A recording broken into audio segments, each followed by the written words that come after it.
आपका स्वागत है। क्राइम की दुनिया में हम आपके लिए एक नई कहानी लेकर आए हैं दोस्तों। तो चलिए शुरू करते हैं। दोस्तों, कभी कभी गलती से मिस कॉल लग जाती है। आज की कहानी में भी कुछ ऐसा ही होता है। एक पढ़ी लिखी महिला डॉक्टर से एक मिस कॉल लग जाती है। मिस कॉल 21 साल के लड़के के नंबर पर लगती है। दोनों की उम्र में लगभग 10 साल का अंतर होता है। जब महिला डॉक्टर ने सॉरी बोलते हुए फोन रखा तो उस लड़के को आवाज बहुत ज्यादा अच्छी लगती है। वो लड़का पूछता है कि आप कौन बोल रही हैं? महिला डॉक्टर ने भी अपने बारे में थोड़ा बताया। उसके बाद लड़के ने भी अपने बारे में बताया और कुछ ही मिनटों में इन दोनों में ऐसी बॉन्डिंग हो जाती है और ऐसा लग रहा था कि एक दूसरे के बिना जी नहीं पाएंगे। और फिर बातचीत का सिलसिला शुरू हो जाता है। अभी कुछ ही घंटे बीते थे कि महिला डॉक्टर लड़के से कहती है कि मुझे तुमसे मिलने का बहुत मन कर रहा है। लड़का कहता है कि अगर मिलने का मन कर रहा है तो ठीक है, आ जाओ।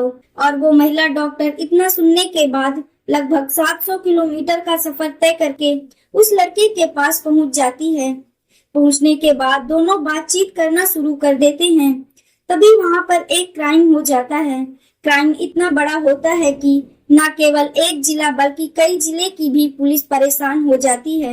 हालांकि पुलिस की सतर्कता के चलते ही एक जान बची और 6 लोग जो अपराधी होते हैं वो भी हमेशा हमेशा के लिए सलाखों के पीछे पहुंच गए। उनके पास बेशुमार डिग्रियां हैं। उन्होंने भविष्य में कुछ पाने के लिए बहुत एजुकेशन हासिल की थी, लेकिन उनकी जिंदगी में अब हमेशा हमेशा के लिए ब्रेक लग चुका है। आज की कहानी इस लेडी डॉक्टर की है जो डॉक्टर तो थी लेकिन अयास थी। दोस्तों, आज की जो सच्ची घटना मैं आपको सुनाने जा रही हूँ, ये सच्ची घटना है। उत्तर प्रदेश का एक जिला है बहरा। दरअसल बात कर रही हूँ 18 जनवरी 2021 की शाम लगभग 4 बजे के आसपास की। वो पेशे से एक चिकित्सक भी हैं और उनका एक मेडिकल स्टोर भी है। इनका नाम है निखिल हलदार। निखिल हलदार के पास एक अनजान व्यक्ति का फोन आता है और वो कहता है कि क्या निखिल हलदार से बात हो रही है? वो कहते हैं कि हाँ, मैं निखिल बात कर रहा हूँ। डॉक्टर साहब, आपसे बात करके अच्छा लगा, लेकिन क्या आपको पता है कि आपका बेटा किडनैप हो चुका है? जैसे ही डॉक्टर ने ये बात सुनी, डॉक्टर की हालत खराब हो जाती है। डॉक्टर को लगा कि शायद कोई मजाक कर रहा है। फोन कटते ही डॉक्टर निखिल अपने बेटे गौरव को फोन करते हैं और उससे बात करने की कोशिश करते हैं, लेकिन गौरव का नंबर स्विच ऑफ था। अब इससे पहले कि बेटे को दोबारा फोन मिलाते, तभी दोबारा फोन आता है और कहा जाता है कि ये तो खैर आपने पता कर ही लिया होगा, क्योंकि आपके बेटे का नंबर स्विच ऑफ आ रहा है। आपका बेटा हमारे कब्जे में है। अगर बेटे की जिंदगी की सलामती चाहते हो तो उसकी सलामती के लिए आपको 70 लाख रुपए का इंतजाम करना होगा। और जैसे ही डॉक्टर ये बात सुनता है तो उसके होश खराब हो जाते हैं। उसको कुछ समझ नहीं आता कि मैं करूं तो क्या करूं। डॉक्टर निखिल ने अपनी पत्नी से बात की और बताया कि हमारे बेटे का अपहरण हो चुका है, लेकिन फिर फोन पहुंच जाता है और फोन करने वाला किडनैपर कहता है कि डॉक्टर साहब, पैसे का इंतजाम करना शुरू किया या नहीं, या फिर आपको कोई बुरी खबर दी जाए। डॉक्टर ये सुनकर हाथ पैर जोड़ने लगता है। उन्होंने कहा कि फिर ठीक है, आपको शायद हमारी बात समझ में नहीं आई। अब आप 80 लाख रुपए का इंतजाम कर लेना। डॉक्टर बहुत ज्यादा परेशान हो जाता है, क्योंकि वो डॉक्टर जरूर था, उसका मेडिकल स्टोर जरूर था, लेकिन उसके पास इतनी बड़ी रकम नहीं थी कि वो डॉक्टर 80 लाख रुपए देकर अपनी बेटी की जिंदगी को बचा सके। डॉक्टर निखिल काफी परेशान हो जाता है और जब डॉक्टर को कुछ भी समझ में नहीं आता तो वो पुलिस शैलेश कुमार पांडे के पास जाता है और रोते हुए गिड़गिड़ाते हुए तीनों फोन के बारे में जानकारी देता है कि पहले फोन पर बेटे की अपहरण की जानकारी दी गई, फिर 70 लाख रुपए मांगे और फिर 80 लाख रुपए मांगे गए। डॉक्टर निखिल एसपी शैलेश कुमार को बताते हैं कि इनका 21 साल का बेटा है। उसका नाम गौरव हलदार है, जो कि SCPM में पैरामेडिकल कॉलेज से BMS कर रहा है। फर्स्ट ईयर का वो स्टूडेंट होता है। जिला गोंडा के हीरापुर में उसका कॉलेज है। पुलिस जितनी जल्दी हो सकता था उतनी जल्दी उस कॉलेज में पहुंचती है। कॉलेज के CCTV कैमरे और उस लड़के के संपर्क में जितने भी लोग होते हैं उन सब से पुलिस पूछताछ करती है, लेकिन पुलिस के हाथ खाली होते हैं। कोई सुराग या कोई सबूत हाथ नहीं लगता। अब एसपी को चिंता होने लगती है। उन्हें लग रहा था कि लड़का पूरी तरह से खतरे में है। आखिरकार इस लड़के को बचाने के लिए क्या किया जाए? और इस वक्त 6 टीमें गठित की जाती हैं और 6 टीम गठित करने के साथ साथ ही नोएडा की एसटीएफ और लखनऊ की एसटीएफ से भी संपर्क किया जाता है। उनसे बातचीत की जाती है और कहा जाता है कि कुछ भी हो, इस लड़के की जिंदगी हमें हर हाल में बचानी है। और उधर डॉक्टर की पत्नी यानी गौरव की माँ के पास एक फोन आता है। माँ के पास व्हाट्सएप पर एक रिकॉर्डिंग भी भेजी गई थी और उस रिकॉर्डिंग में वो बच्चा खुद बोल रहा है, यानी कि गौरव बोल रहा है कि माँ मेरी जान को खतरा है, हो सके तो मेरी जिंदगी को बचा लो। बस लड़का इतना ही बोलता है। उस रिकॉर्डिंग को सुनने के बाद माँ की हालत और ज्यादा खराब हो जाती है और किडनैपर की तरफ से 22 जनवरी तक का समय दिया जाता है कि 22 जनवरी की शाम तक हर हाल में तुमको पैसे का इंतजाम करना है। हमारा एक व्यक्ति तुम्हारे पास पहुंचेगा और जैसे ही तुम उसको पैसे दे दोगे तो तुम्हारा बच्चा सही सलामत तुम्हारे घर पहुंच जाएगा। अगर पैसा नहीं दोगे तो तुम्हारा बच्चा कभी भी घर नहीं पहुंचेगा। इधर पुलिस की 6 टीमें इस फोन कॉल की डिटेल को तलाश करने में लग जाती हैं। आखिरकार किसने फोन किया है, कहां से फोन किया गया है, तरह तरह से जानकारी जुटाने की कोशिश की जा रही थी, लेकिन पुलिस के हाथ लगातार खाली थे। वक्त बहुत तेजी से बीत रहा था। पुलिस को लग रहा था कि अगर सही वक्त पर नहीं पहुंचे तो बात खराब हो सकती है। इसी बीच पुलिस ने जिस नंबर से फोन आया था उस नंबर के बारे में पता करने की कोशिश की तो पता चलता है कि ये फोन दिल्ली से किया गया था। बहराइच और दिल्ली के बीच की जो दूरी होती है वो लगभग 700 या 800 किलोमीटर के आसपास है। इसलिए पुलिस ने इतना तो अंदाजा लगा ही लिया था कि ये दिल्ली से फोन है तो दिल्ली से ही किडनैपर यहाँ पर आए होंगे और यहाँ से किडनैप करके ले गए होंगे। और इसके बाद यमुना एक्सप्रेसवे पर लगे सीसीटीवी कैमरा को चेक किया जाता है।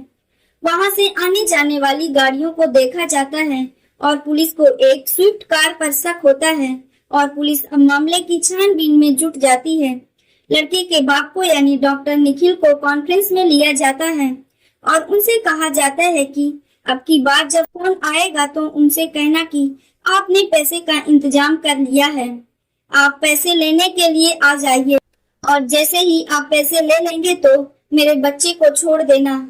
अभी इस तरह की बातें चल ही रही थी कि वो स्विफ्ट कार फिर से दिल्ली से निकलती है और बहराइच की तरफ दौड़ना शुरू कर देती है। जैसे ही ये कार ग्रेटर नोएडा से निकलती है और यमुना एक्सप्रेसवे पर चढ़ती है, नॉलेज पार्क के पास पुलिस ने कार को चारों तरफ से घेराबंदी कर ली, क्योंकि पुलिस को सीसीटीवी कैमरे के आधार पर उस गाड़ी के आने जाने के बारे में पता चलता है और ये भी पता चलता है कि किडनैपर दिल्ली के ही लोग हैं जो इस किडनैपिंग में शामिल होते हैं। पुलिस ने चारों तरफ से घेराबंदी करके आखिर स्विफ्ट कार को रोक लिया। उसके अंदर एक व्यक्ति मिलता है जिसका नाम अभिषेक सिंह होता है, जो पेशे से एक डॉक्टर होता है। साथ ही उसके 2 दोस्त होते हैं, एक का नाम नितेश सिंह होता है और दूसरे का नाम मोहित सिंह होता है। पुलिस ने इन तीनों को पकड़ा और जब सख्ती से पूछताछ की, पूछताछ करने पर 2 लोगों के नाम और भी सामने आते हैं, यानी 22 जनवरी को किडनैपर गिरफ्तार कर लिए जाते हैं। अब पुलिस ने उनके नंबर सर्विलांस पर लगाए और पता लगाया कि आखिरकार ये कहां से आ रहे हैं, तो पता चलता है कि दिल्ली डेवलपमेंट अथॉरिटी के बने हुए बकरवाल में जो फ्लैट है, उन्हीं फ्लैट के अंदर उनकी आवाजाही होती है।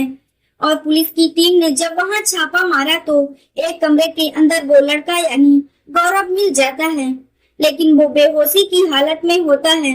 लेकिन जब उसे होश आता है तब वो पुलिस को एक कहानी बताता है।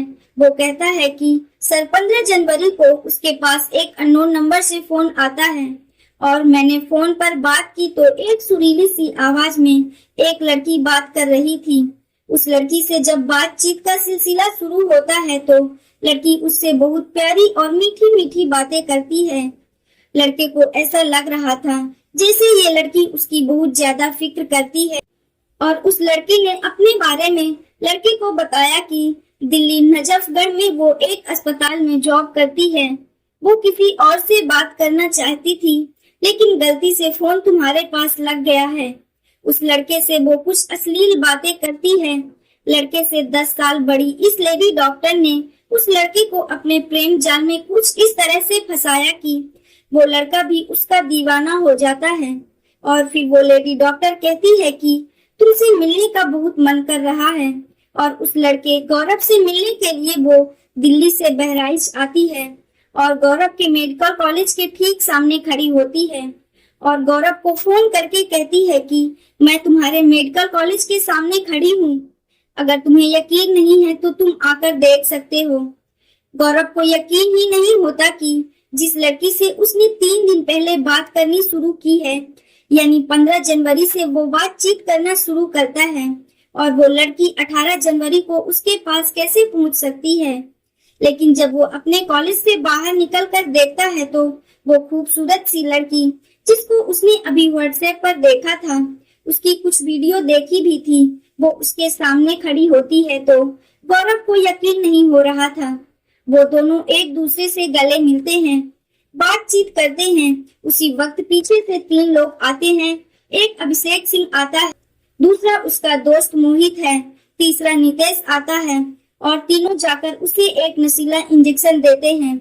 लड़का बेहोश हो जाता है और अभिषेक के 2 और साथी होते हैं, रोहित सिंह और सतीश चौरसिया। इनको भी पुलिस अगले दिन यानी 23 जनवरी को संत कबीर नगर से गिरफ्तार कर लेती है और गिरफ्तार करने के बाद फिर इन सब से पूछताछ करती है। लेकिन वो लेडी डॉक्टर अभी भी पुलिस के हाथ नहीं आ रही थी। जब इन सब से पूछताछ की जाती है कि आखिरकार क्या माजरा था, हालांकि लड़के ने सब कुछ बता दिया था कि लेडी डॉक्टर ने प्रेम जाल का कुछ ऐसा पासा फेंका कि उसे किडनैप करके ये लोग दिल्ली ले गए। आखिरकार पुलिस ने मेहनत की और लेडी डॉक्टर का भी पता लगाने की कोशिश की तो पता चलता है कि हरियाणा प्रदेश के जिला झज्जर के एक गांव जोधपुर में छुपी हुई थी और इस लेडी डॉक्टर का नाम होता है प्रीति सिंह। डॉक्टर प्रीति सिंह और डॉक्टर अभिषेक सिंह दोनों एक ही अस्पताल में जॉब कर रहे थे और जॉब करते करते डॉक्टर अभिषेक सिंह ने कहा, जो इस गोंडा का रहने वाला था, जिस गोंडा में ये लड़का गौरव मेडिकल का कोर्स कर रहा था, अपनी BMH की पढ़ाई कर रहा था। अभिषेक को लगता है कि ये लड़का बहुत ही अमीर घर का है। वो अपनी सहयोगी लेडी डॉक्टर से कहता है कि अगर तुम्हें एक बार 50 लाख रुपए मिल जाएं तो तुम क्या करोगी। डॉक्टर प्रीति कहती है कि अगर मुझे 50 लाख रुपए एक साथ मिल जाएं तो मैं अच्छा सा क्लिनिक बनाऊंगी और मरीजों को देखूंगी, वहां से पैसे आएंगे तो फिर मैं अपनी जिंदगी को आगे बढ़ाने की कोशिश करूंगी। तो डॉक्टर अभिषेक लेडी से कहता है कि गोंडा मेडिकल कॉलेज के अंदर एक लड़का है जो बहुत अमीर घर का है, जिसका नाम है गौरव। ये रहा उसका नंबर और तुम उससे बात करके उसे अपने प्रेम जाल में फंसाओ। कुछ ऐसी बातें करना, ऐसी अश्लील हरकतें करना जिससे वो लड़का बहुत जल्दी तुम्हारे प्रेम जाल में फंस जाए। उस लेडी डॉक्टर ने कुछ ऐसा ही किया और उसे प्रेम जाल में फंसाकर उस लड़के को किडनैप कर लिया गया। लेकिन आज के दौर में टेक्नोलॉजी कुछ इस तरह से आगे बढ़ चुकी है, अब जगह जगह CCTV कैमरे लगे होते हैं। कहते हैं अगर पुलिस अपनी ईमानदारी से पूरी शिद्दत से काम करे तो कोई भी क्रिमिनल ज्यादा देर तक आजाद नहीं रह सकता। क्रिमिनल बहुत जल्दी पकड़ा जा सकता है और उसे सलाखों के पीछे पहुंचाया जा सकता है। सेम इस कहानी में भी कुछ ऐसा ही होता है। जैसे ही SP शैलेश कुमार पांडे को पता चलता है, वो अपनी टीम बनाकर इन अपराधियों को गिरफ्तार करते हैं और ये लोग सब के सब पढ़े लिखे होते हैं और अच्छे पढ़े लिखे होते हैं। बड़ी बड़ी डिग्रियां भी इनके पास होती हैं। शायद भविष्य में वो कुछ अच्छा करने का सपना देख रहे थे, लेकिन उन्होंने रास्ता गलत चुना। पुलिस ने उन्हें गिरफ्तार किया और उस लड़के को सकुशलता बचा लिया। दोस्तों, इस पूरे घटनाक्रम को सुनाने का उद्देश्य किसी को परेशान करना नहीं है, किसी का दिल दुखाना नहीं है, बल्कि आपको जागरूक करना है, आपको सचेत करना है, आपको बताना है कि गलत रास्ते पर चलकर जो दौलत हासिल की जाती है, अगर हासिल हो भी जाए तो उससे सुकून कभी नहीं मिल सकता। शायद इस कहानी में भी कुछ ऐसा ही होता है। पैसे तो उनके पास थे ही नहीं और उन्होंने पैसे हासिल करने की कोशिश भी की, लेकिन गलत तरीके से। और वो लेडी डॉक्टर जो अच्छी खासी पढ़ी लिखी थी और जो उसका दोस्त अभिषेक था, वो भी अच्छा खासा पढ़ा लिखा था और बाकी जो टीम थी वो भी अच्छे पढ़े लिखे थे, लेकिन सब सलाखों के पीछे जिंदगी गुजार रहे हैं। और वो लड़का गौरव अपनी मेडिकल की पढ़ाई कर रहा है। दोस्तों, अगर आपको हमारी मेहनत पसंद आई हो तो वीडियो को लाइक करते हुए चैनल को सब्सक्राइब जरूर करें।